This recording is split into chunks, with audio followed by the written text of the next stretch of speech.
Hello everybody, welcome back. This is Devashish Mitra. I'm representing Science Club of Seawood Emerald, and with us today we have one of the best pediatrician we know, Dr. Abhijit Bagre. He has a practice of 10 years and he is in critical care specialist in Apollo Hospital. I know him personally and he's one of the best doctor I can say in Navi Mumbai. Thank you so much. So today we will discuss about how to take care of children during this coronavirus because so the seniors are concerned, we can see, we can feel if we have any difficulty, but for the children, they are, since they cannot express, so sometimes even if they have some disease or something, we are not able to understand until we go to a substantial thing. So for that we are requested you, and thank you very much for coming here. Most welcome. So the first question which I will ask you is, please elaborate the symptoms of COVID-19 which normally children in India have.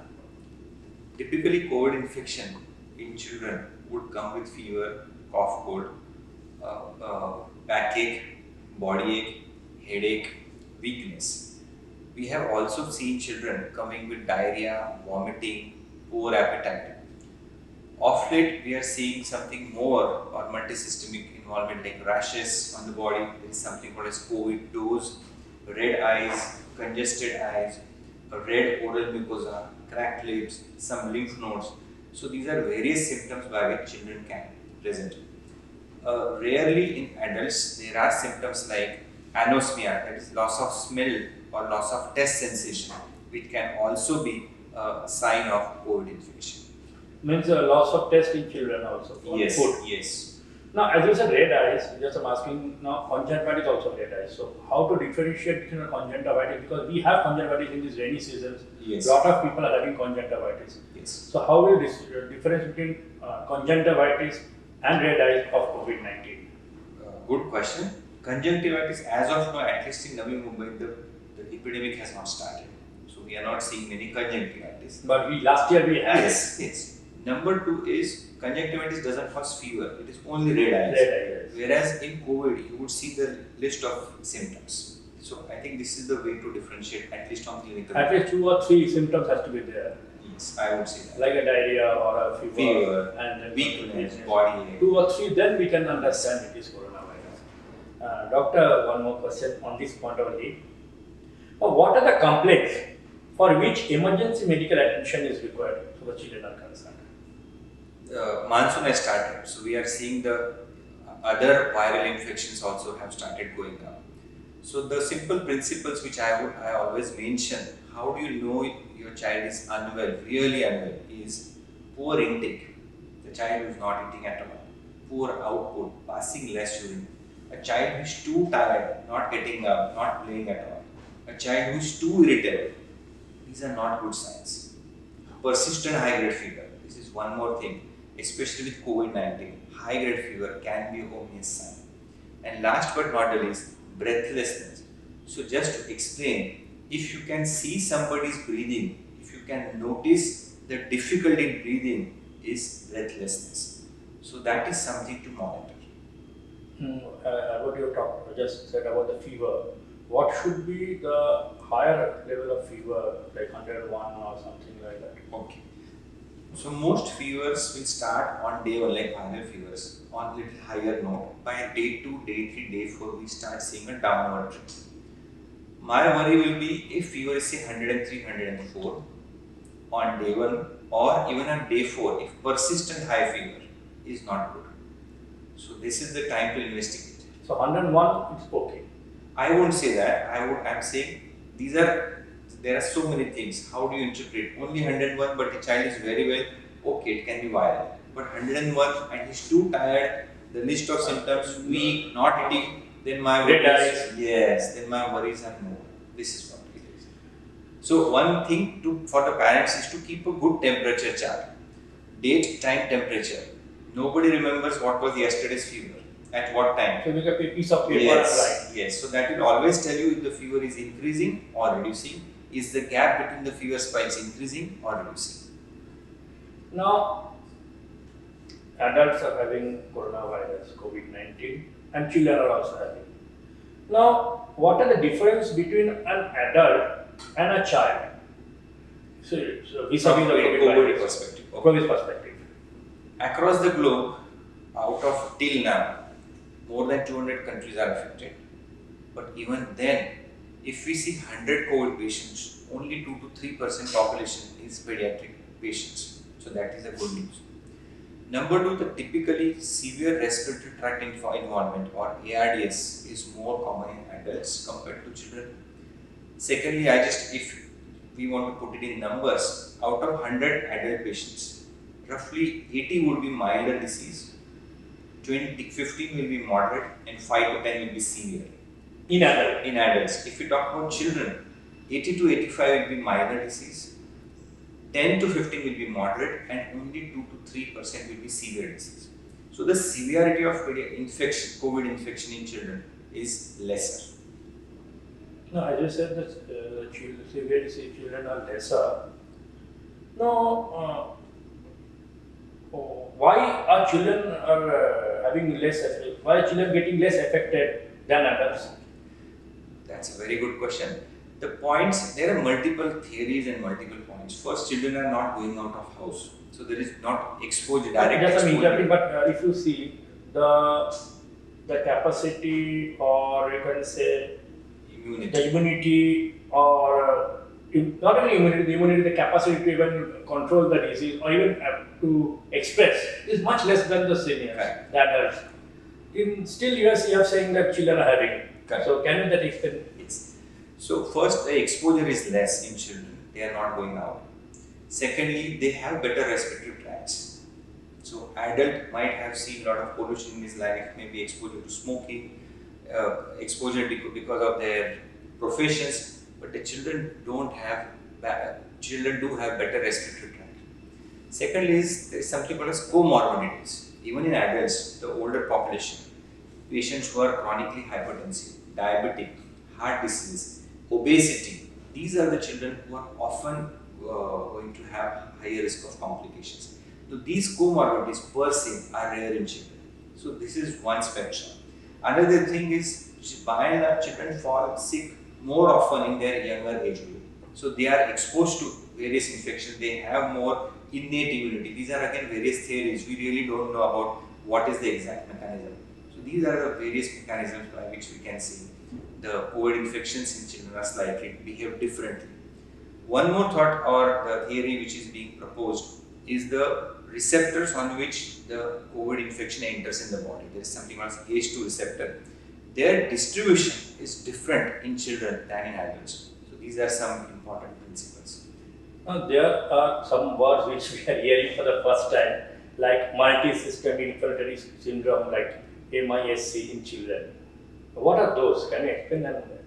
How is it related to COVID-19? So to understand this, let's understand how does COVID infection is affecting children and even adults. So typically it starts with a normal fever of cold, loose motions in the first 5-7 days, and then there is something called as in the second or third week we see inflammatory phase.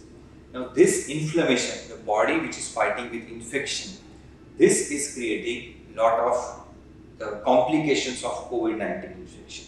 In adults, they are typically seen in lungs or heart. In children, along with these two organs, we are seeing rashes, joint pains, swellings, congested red eyes, so lymph nodes, that is the nodes in the neck, liver swelling, abdominal swelling, overall edema on the body. So these are the symptoms, and this is why it is called as multisystemic involvement inflammatory syndrome in children. Another disease, something called as Kawasaki disease, which we are knowing for last 30-40 years. So it is associated with various infections, lot of other immune-mediated inflammatory diseases. But of late, with this last 2-3 months, we are seeing the COVID infection causing Kawasaki-like illness also. This is what is MISC. Now, if a child is affected with COVID-19, now what are the treatments available for a child? I'm not talking Navi Mumbai, especially in a country like India. where we have a lot of diversity, like we have big cities like Mumbai and a small villages where there is no electricity at all. So I'm asking that my spectrum is much bigger. Now, if a child developed COVID-19, what is treatment available in the rural area and always and at the same time the urban area?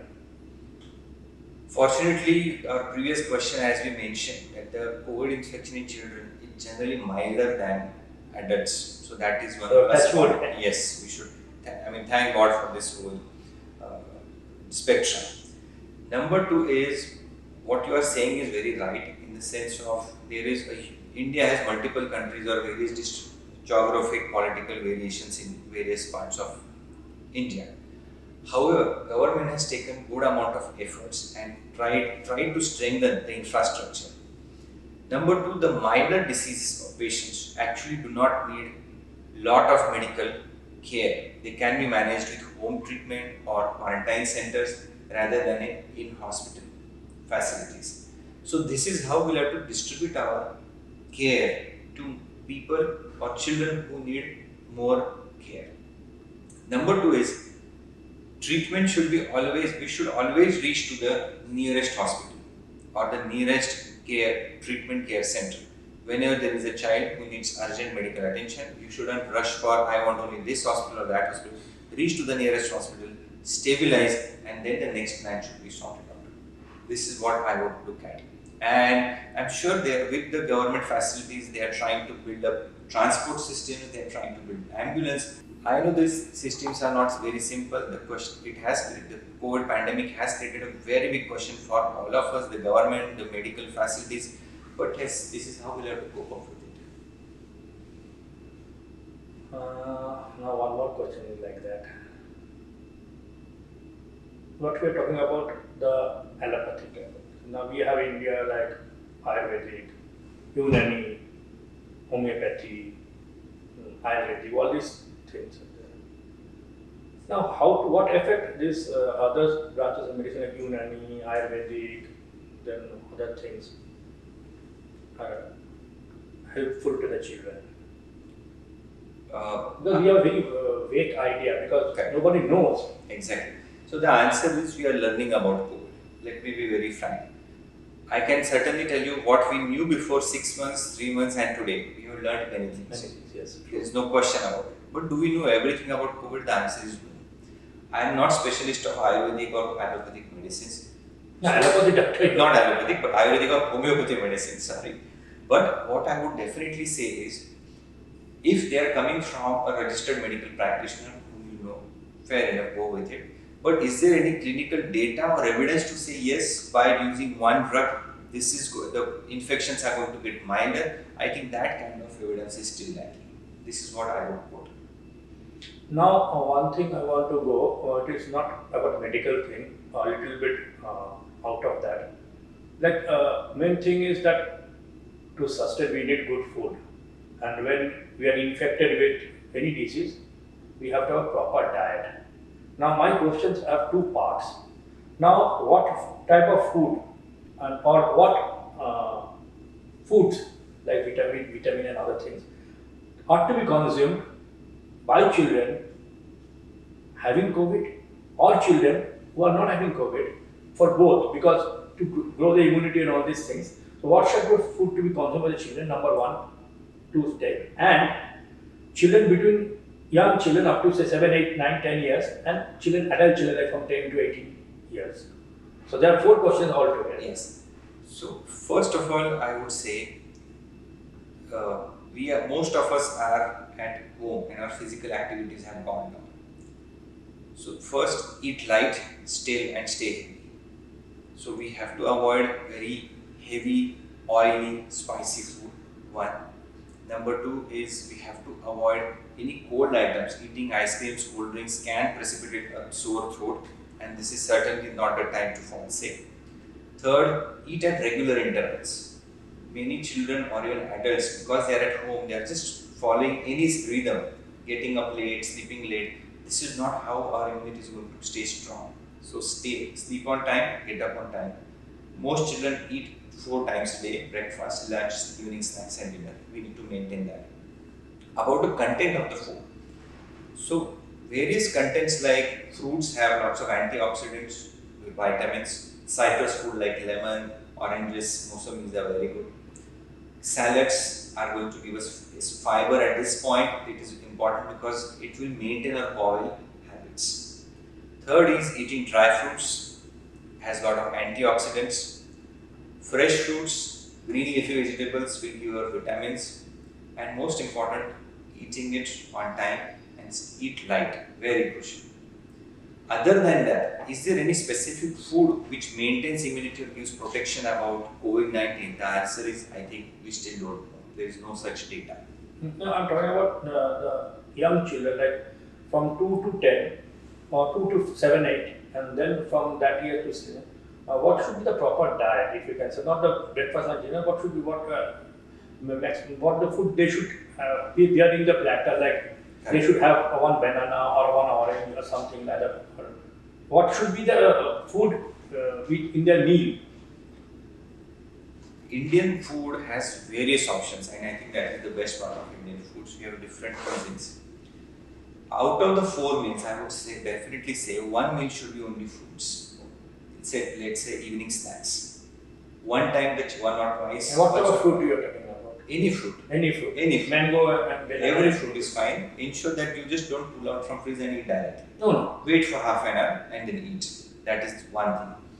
Next is eating salads. Especially if you have a tendency, especially adolescent children who have tendency of putting on weight, eat some salad or soup before you are going to have a main meal. That reduces your appetite to some extent and reduces the weight gain or tendency to weight gain. Coming to the smaller children, especially 2 to 5 children. So we always talk about multicolored diet. Or the plate should have multiple foods of multiple colors. Say a milk product like curd or milk. Then you can have lots of fruits, say grapes, mangoes, watermelon. Then you can have a green leafy vegetable. Then you can have some tomato rice and a chapati. Maybe in the evening snacks you can try idli or poha or upma. Again in the dinner. So you have to cycle these things. And that's what I said. We have so many options, many different cuisines. Cuisine we have. Yes. So we have to cycle these things. And I think that's the way. There is no one particular diet. We are not. This is for a normal child or normal adult. We are not training for any competitive sports. So they should eat everything, and it should be multicolored food. Now, one thing I would like to ask is that when we are having food, we don't wear a mask. Very good point. Secondly, when we are having food, we have by hand. In India, we generally have by hand. Now, what are the extra precautions a child should take while having food? So physically, when we are eating especially, we don't wear mask. So you are in this, let it be at home or let it be at school. So first, maintain physical distancing. At least a 1 meter of gap is very essential. Number 2 is, if somebody is having cough cold, may increase the distance. Very important. Especially if you have senior citizens above 60 years at home, you can eat on different times. Simple aspect, but can help a lot. Fourth, don't share your glasses or spoons, especially with grandchildren and grandparents. Avoid doing that. Because if somebody is asymptomatic carrier, the chance of younger children, is the high risk population is beyond 60, the comorbid population, and in less than 2 years children. So we'll have to avoid sharing of these items so that if at all there is a symptomatic carrier, they don't spread to each other. So we should have a different set of utensils and if possible, properties. yes, at least eat with a gap of say 15 minutes or keep a physical distance. I think these are simple things which can be done.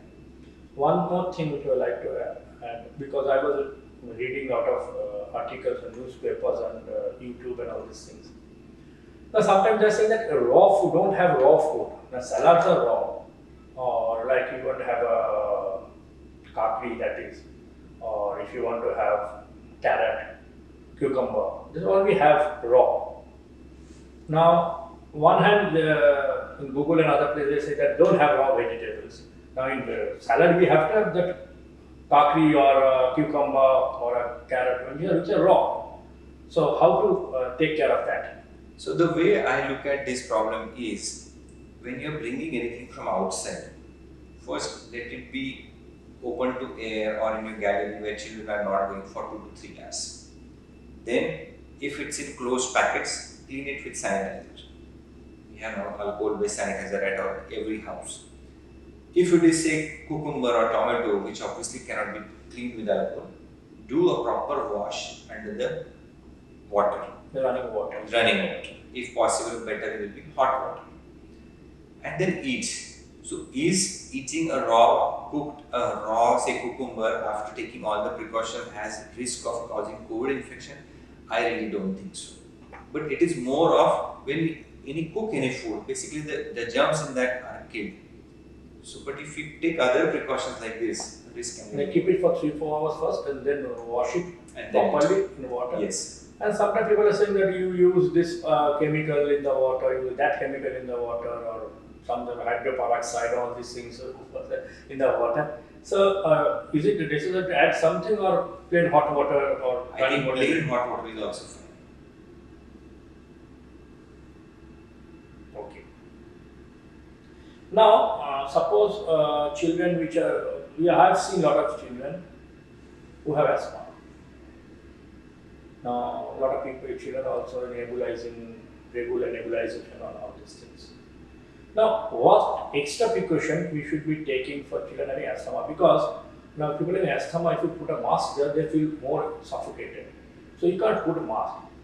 Now, in that case, what are the extra precaution or how we take care of those children, especially asthma children? Yes. So asthma is now increasing day by day, and this with COVID crisis, they are definitely at higher risk of developing infection. Another set of population is any chronic other disease, like chronic liver disease, a child has a chronic kidney disease, heart disease, will always be at higher risk because these are comorbidities. Next thing is for asthma, is we always talk about asthma hygiene. So avoiding exposure to cold air, cold food items, dust, these are known triggers. By and large, most parents would know if my child does this, his asthma gets precipitated.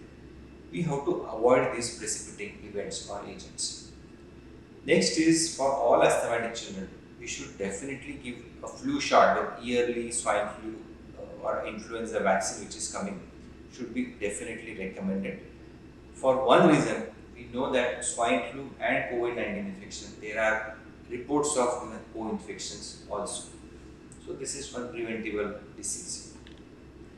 If somebody is suspected to have COVID and is wheezing, you asked about nebulization. Now nebulization is a highly aerosol generating procedure and this should be certainly avoided in home settings. This is not the practice. If the child needs nebulization, better he is in hospital, and even during hospital times also, we are trying to minimize the risk associated to other people when we are nebulizing to a child of COVID-19 infection. So even if we have a nebulizing machine at house, we should not venture into. We have to go As of now, with this COVID crisis, if the child is suspected to have the symptoms of COVID-19, I would definitely say no for that. Now, one more thing, as you have said earlier, that in India, children are having getting less infected with coronavirus. Now, just it is going in our mind, is BCG vaccine which we take plays some role in the lowering of the COVID-19 among the children? This was a thought process a couple of months back, and in fact, there is a trial right now going. There is also talk recently about MMR vaccine having some cross protection against COVID-19. So let's understand, BCG is a vaccine, live vaccine which protects against TB, and MMR is a live vaccine against measles, mumps, and rubella. Now these two live vaccines are known to stimulate the innate immunity of a child. So there are schools of thought which say by stimulating innate immunity, there might be immunity improvisation with the child for fighting COVID. But again, as of now, we don't have any evidence to suggest these theories. Now, I would like to have a psychological, not that medical, a psychological thing. Now, I have seen, especially in our area, in both states, that a lot of because a lot of cases are coming up, children are very afraid.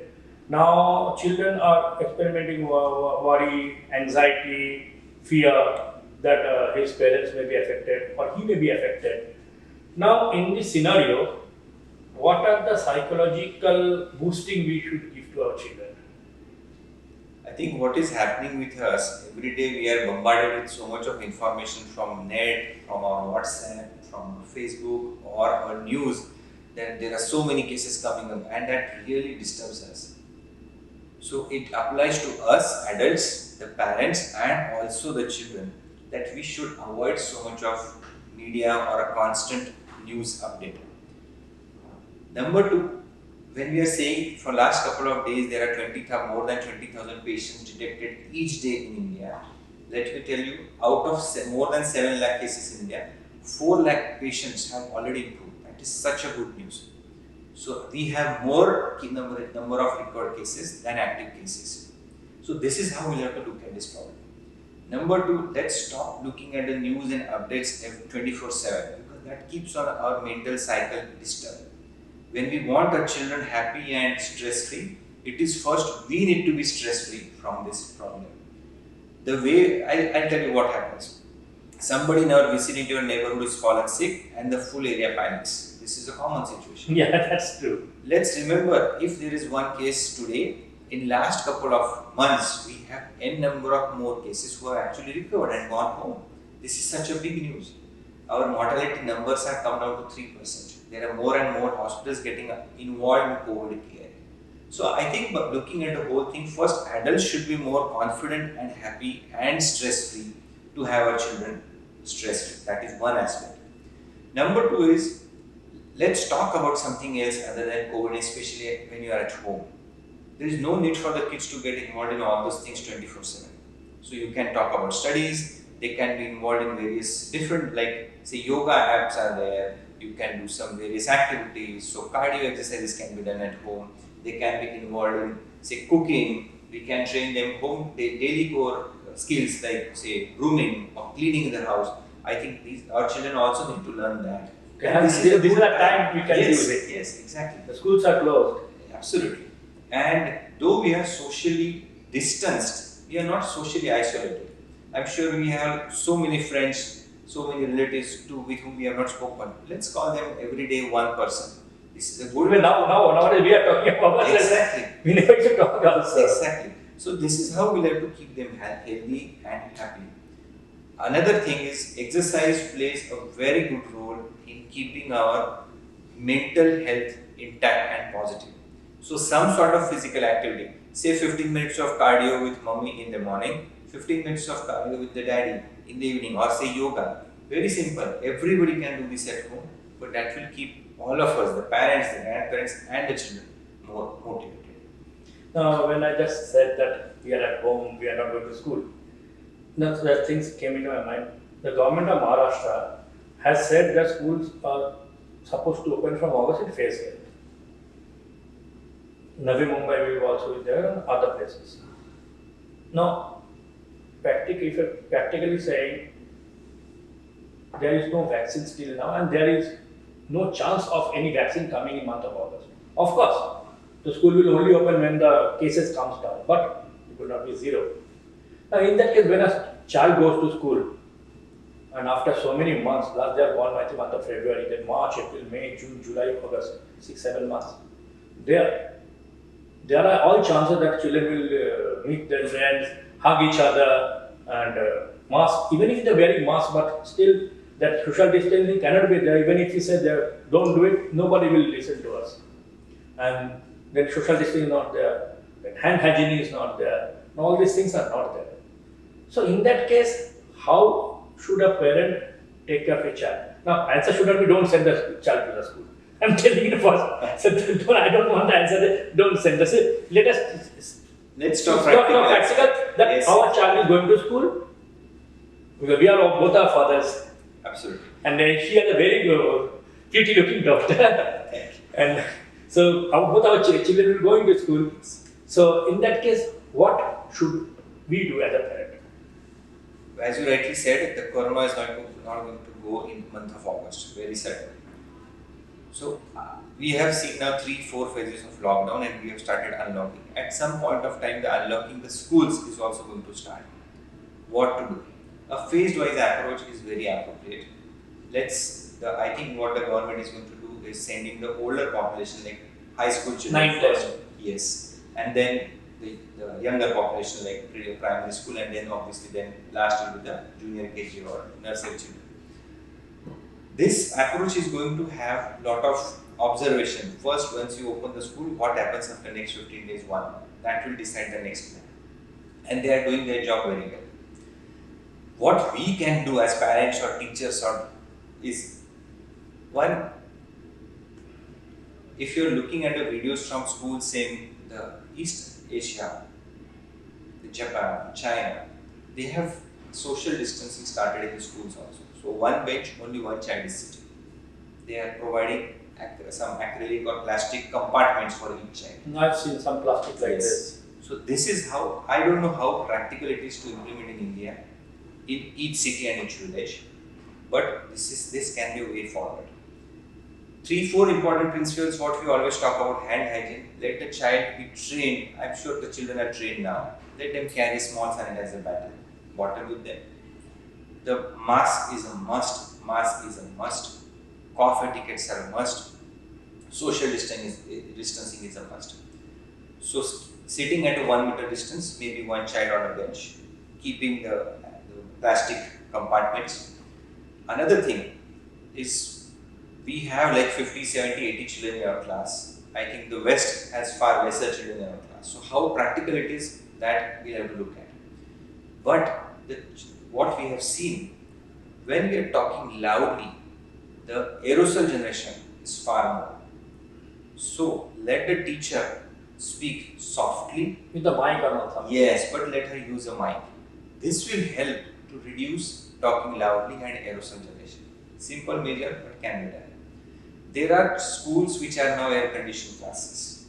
So ACs with frequent air exchanges, I doubt if is it possible in school.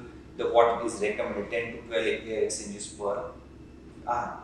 In that case, keeping the doors and windows open, keep putting an exhaust fan will be much better idea to allow the air exchanges to happen and let the aerosol go out. These are simple things. Another thing is when they are eating, as we are talking, eating is one time when they are having lunch time, the mask is going to go off. So maintaining a distance of at least a meter, not sharing water bottles, not sharing their food will be another aspect to look after. Now, I'm not just for the classes. Now, even in school or even at home, we are having now online classes. Now, regarding the offline classes, that is physical classes when we start, and the online classes. If the school continue with the online classes, won't that be a better option? So in the today's time, online classes are definitely better, but it leads to they are not attending practicals, they are not attending the physical classes, their interactions have gone down. You asked a very specific question about their irritability. Talking on a phone and interacting with friends is a different manner. So at some point of time, the unlocking has to start. But till then, as of date, in Mumbai, online classes are going to be better. I completely agree with that. Next question: what precautions I think we can take while attending the online classes is, first, use a larger screen, maybe laptop or TV, than a phone. Phone is the last preferred option. Which is just very small. You can't Yes, read anything. it causes so much of strain on the eyes. Number two, if you're looking at phone or any screen, you often forget to blink your eyes, and that causes severe dryness of eyes. That causes redness. By the time the school is getting over, the child has very dry, red, and irritable eyes. What do? After each class, get up from the bed or the Flush some water. Yes, walk around, look at different objects at different lengths. That always relieves the strain on the eyes. Another thing is to sit very comfortably while watching the screen. So what happens? If the screen is too low or too high, it is going to cause the strain on the neck. So comfortable position is like this. When you are the screen is slightly lower at from your eye height. One. Number two, blink eyes frequently. Sit in a position where your back, your knees, your hip joints, and your neck is not sprained, but it is comfortable. These are the simple things. Now, what they are following is they just get up and start attending classes. No breakfast, no bath, Yeah, that's true. no, not going to washroom. I think these are not at all healthy habits. Let them get on time. Let them have their breakfast. Let the daily activities be over, and then start the school. The same way that they should do. Absolutely. before. Number two is between the two classes when there is a gap of say 5 minutes. 5 or 10 minutes. This has to be used for getting up from the bed or the chair, roam around, relax your body, stretch a little, and then start the next class. This will help the strain on your body and also to the brain. And also to flush the. Absolutely. This is something every parent should do, because I was also not aware of as a father, because my son is also attending class, and I will tell my son to do it from tomorrow itself. Because this is fact that even month of August or September, for 2-3 months the online classes will go on, and if we follow this protocol, this will help us in our eyesight, and the spondylitis, all these things will not happen, and also psychological thing will be there. Yes. And thank you, because this was one of the, when you were telling, I was just thinking of how to train my son at home. Is something for all of my viewers, because most of the viewers have a small kid. Now, one more thing regarding this child going on now, as you said in classroom, we are telling about. Okay. Now, but most of the children, which we know, my son also goes to school in a school bus. Now, so far classroom is concerned, we can have this plastic, as we are saying, all this. But in a school bus, you cannot have that system. The boy, children goes in school bus. Now you can, if the class is like 50% classes are there, the Monday, Wednesday, Friday, another 50% Tuesday, Thursday, Saturday. In the bus also there will be 50% crowd. But still 50% crowd is enough to play in the bus, because children will be doing it. We can't stop them. But at the same time, we take care of that. Now, if I tell our children, don't do it, when they go in the bus, they're following their parents. Once out of the sight of the parent, they don't know what they do. They keep on playing. So in that case, in that scenario, how to take care? I know these are the very You have asked a very difficult question, because school buses are common, and even if we reduce the number by half, like attending alternate day schools, so one way of looking at it is like on each bench, if there are three seats, let only 2 sit, and with a 1 gap in between. Mask, even visor, I think that I forgot to mention. Visor is something which is going to be very useful. It protects or covers, it's a plastic shield which covers our eyes, nose and mouth. This is going to be useful in the upcoming times. Mask, hand hygiene, social distancing, these are the methods.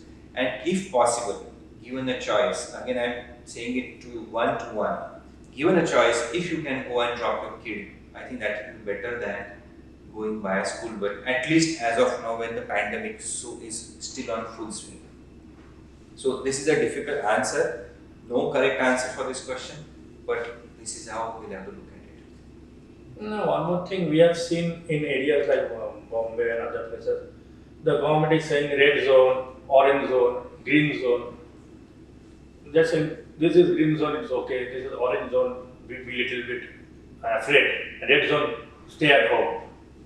So I will not understand how the government is categorizing red zone, orange zone, green zone. Every zone there some patients are coming this way or the other. So whenever there is huge clustering of patients, they are classifying into green, yellow and red zone. And that's a very important strategy, because what applies to red zone doesn't work in green zone, because there the number of patients are much less. And I think the suburban or the rural areas, as you rightly said, there are not many infrastructures. Their economy is like much different than what is there in the metros. The modes of transport are far more different.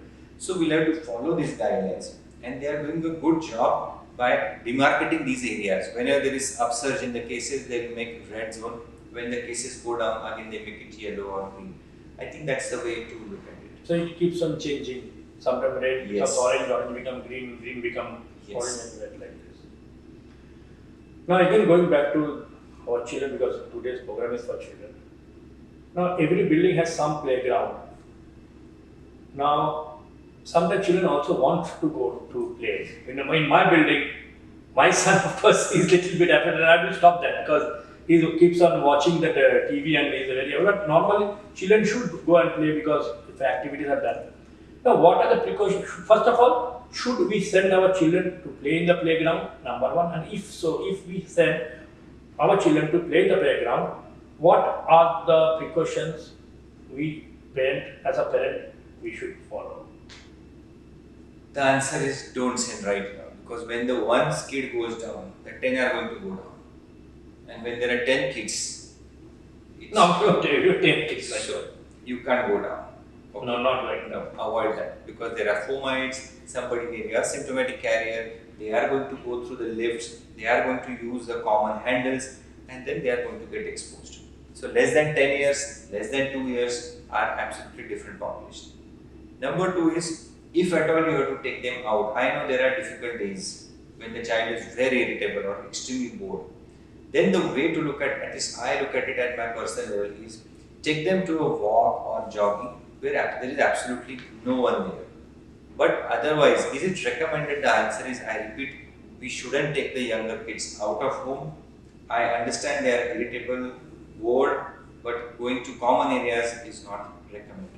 This is going to carry its risk of infection. And if at all you have to go out for one particular day, try to follow all the precautions.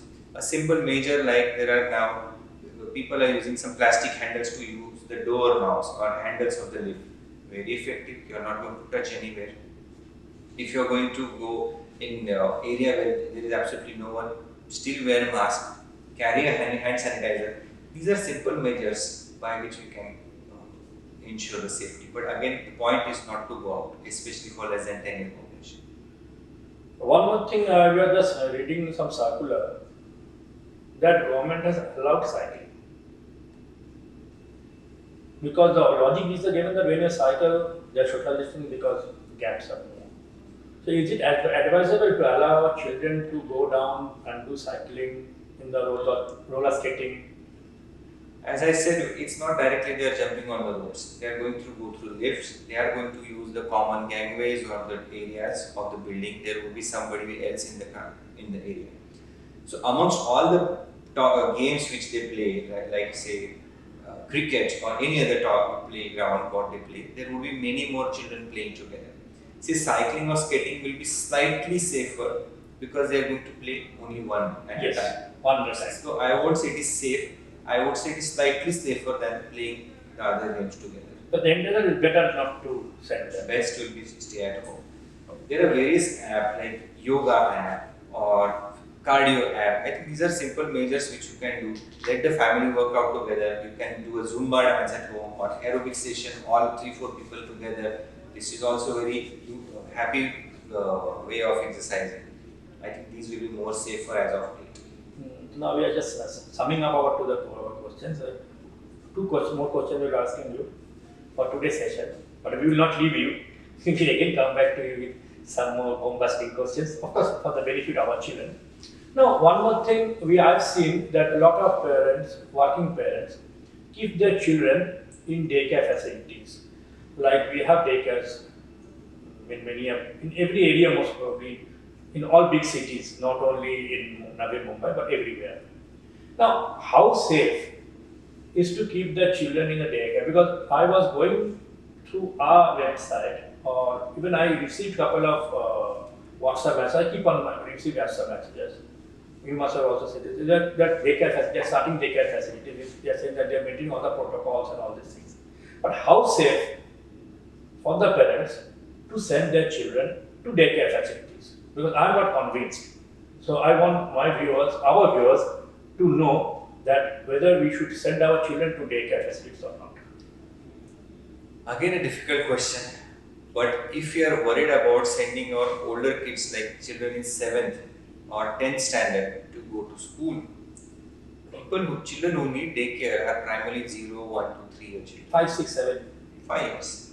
This is much more vulnerable population. Correct? So, and whatever said and done, I'll tell you, we still don't know that, we still don't know everything about COVID-19. Number two, even in hospitals, when the doctors are wearing entire PPE kits and they are ensuring all the precautions across the globe, so many doctors, nurses Have passed away. have been the victim of COVID-19. True. So, if you ask me, I would let them take all the precautions. But you, especially small kids like 2-year child, 4-year child, I'm very certain he doesn't know how to maintain a mask. He doesn't know how to maintain hand hygiene. So then, how do we ensure that? So at least as of this time, when we are in red zone, when we are seeing 20,000 cases a month, a day, I think this is not the time for daycare. This is my personal view, but I would say that. Now, from daycare, let us come back to our home. Now, we have seen for the small children, we have ayas, the caretaker givers coming to our house to take care of the child, like we call it ayas, like for malish, then cleaning the child, or sometimes taking the care of the child for entire day, especially the small child, like 0 to 3 years. So, how safe is to allow the ayahs to take care of the child in this time of? Again, difficult bombarding questions. But considering the pandemic, considering the asymptomatic patients, considering the rising numbers, the travel difficulties, this is not a time to allow somebody to enter house and allow anyone to handle kids. We are not visiting our neighbors also. We are not visiting our near and dear one relatives also. In that case, I don't think this is the time to allow. It's not doubting anyone. It can be you infecting a IAVI, or she can infect the kid. So this is not the time. I think let the pandemic settle a little, and then we should start thinking about it. And it's a very simple procedure. Our grandparents know this, giving birth to their children very, very well. So I don't think this needs somebody entering our house and doing it right. The last question which we will be asking you regarding pulse oximeter. Now, this word pulse oximeter or this product pulse oximeter, I never knew that. Only I came to know after this coronavirus pandemic. Now, my simple question is that people are saying that keep a pulse oximeter in your house, test every day to see that whether the oxygen level are coming down or not. Now, to what level that pulse oximeter will be helpful to us, to the children, and what are your suggestions, whether to have it or not? First of all, let's understand what is pulse oximeter. It is basically an instrument or a device which measures the oxygen concentration or saturation in the body. And as you rightly said, when the COVID-19 infection develops, once the pneumonia part starts, from the throat infection or the non-specific viral infection, when the lung involvement starts, that is the time when we start seeing the low oxygen saturation. However, let me tell you, this oxygen pulse oximeter, what we are using in adults and in smaller kids, especially for very small kid like 1 to 3 years, this may not fit to the child. It may show wrong readings. So in that case, wrong readings, let's not let them not dictate us.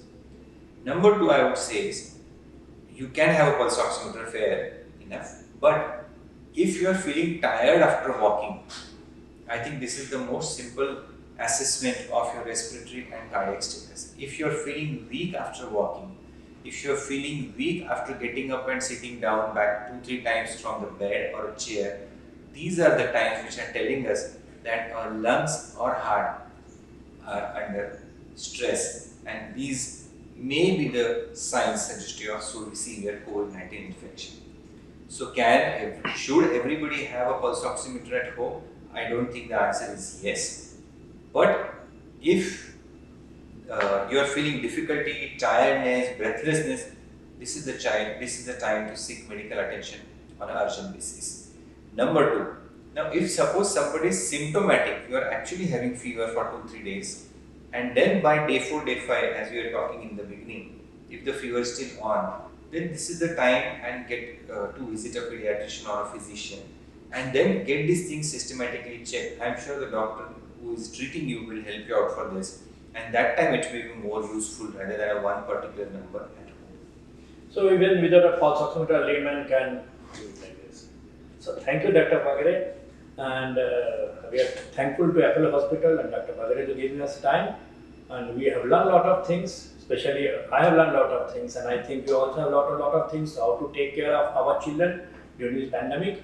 This is Devashish Mitra on behalf of Lions Club of Seawood Emerald. We tell you goodbye today. We will come back again with such episode. Thank you very much. Namaste. Thank you so much. Namaste.